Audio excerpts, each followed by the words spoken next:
Operation Paul Bunyan, when a tree sparked a military standoff. In this video, we will explore the extraordinary incident where a seemingly ordinary tree almost triggered a war between the US and North Korea, revealing the absurdities and complexities of geopolitics. In the summer of 1976, a simple poplar tree standing in the Korean Demilitarized Zone, DMZ, became the unlikely catalyst for one of the tensest military escalations between the United States and North Korea. What began as routine tree trimming quickly spiraled into a dangerous confrontation that nearly ignited a new conflict on the Korean peninsula. The tree, which obscured visibility at a key checkpoint, would soon thrust the world into a bizarre standoff, forever remembered as Operation Paul Bunyan. The Korean Demilitarized Zone. The Korean Demilitarized Zone, DMZ, established after the Korean War in 1953, was a narrow strip of land dividing North and South Korea. Despite its name, the DMZ was one of the most heavily militarized borders in the world.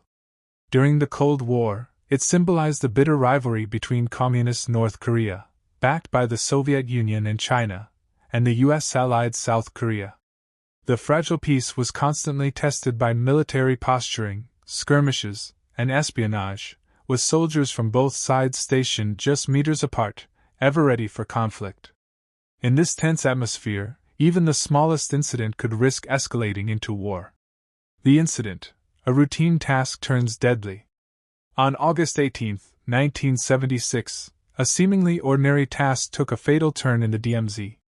At Checkpoint 3, a critical outpost in the Joint Security Area, JSA, a large poplar tree had grown so tall that it obstructed the view of US and South Korean forces, compromising their line of sight to the Bridge of No Return, a key strategic route between North and South Korea. To restore visibility, a group of US and South Korean soldiers, led by Captain Arthur Boniface and Lieutenant Mark Barrett, were sent to trim the tree. Armed only with axes, they began their task, unaware of the impending danger. As they worked, North Korean soldiers appeared, led by Senior Lieutenant Pak Chul, who aggressively demanded the operation stop, claiming the tree had symbolic significance. Tensions escalated rapidly, and without warning, the North Korean soldiers launched a violent attack. Captain Boniface was killed on the spot, and Lieutenant Barrett, gravely wounded, later succumbed to his injuries. This killing of 2 U.S. officers shocked the world, turning a simple tree trimming operation into a deadly international crisis that brought the U.S. and North Korea to the brink of war. Operation Paul Bunyan, the response. In the wake of these killings, the United States responded with a show of overwhelming force in an operation that was as symbolic as it was absurd, Operation Paul Bunyan. On August 21, 1976, just 3 days after the deadly incident, the U.S. launched an elaborate military operation, not to attack North Korea, but to chop down the infamous poplar tree.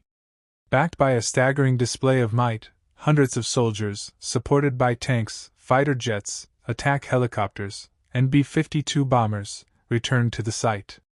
The U.S. military assembled an overwhelming force of over 300 troops. The mission: to fell the tree that had triggered the crisis. The tree was cut down without resistance from the North Koreans, who watched in silence from their positions.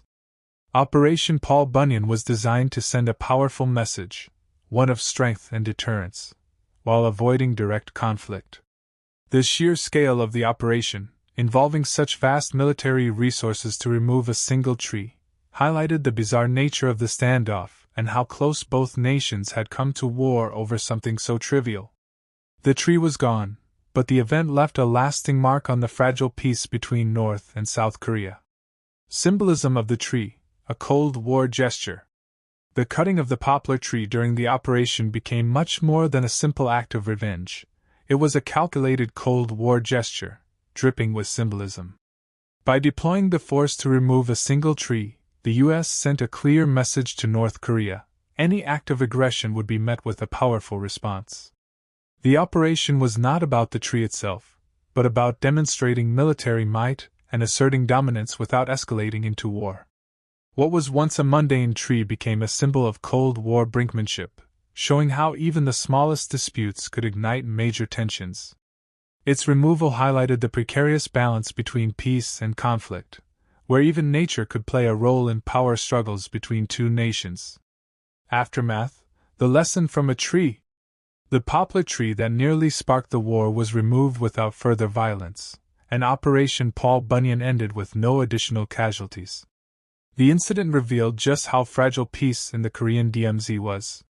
The absurdity of nearly going to war over a tree underscored the dangerous nature of Cold War-era power dynamics. It served as a reminder of how quickly minor events could escalate, and emphasized the fine line between peace and war, especially in such a volatile region. Just when you think wars and geopolitics are all about maps, territory, and grand strategies, remember there was a tree involved. A weird, symbolic chapter in history.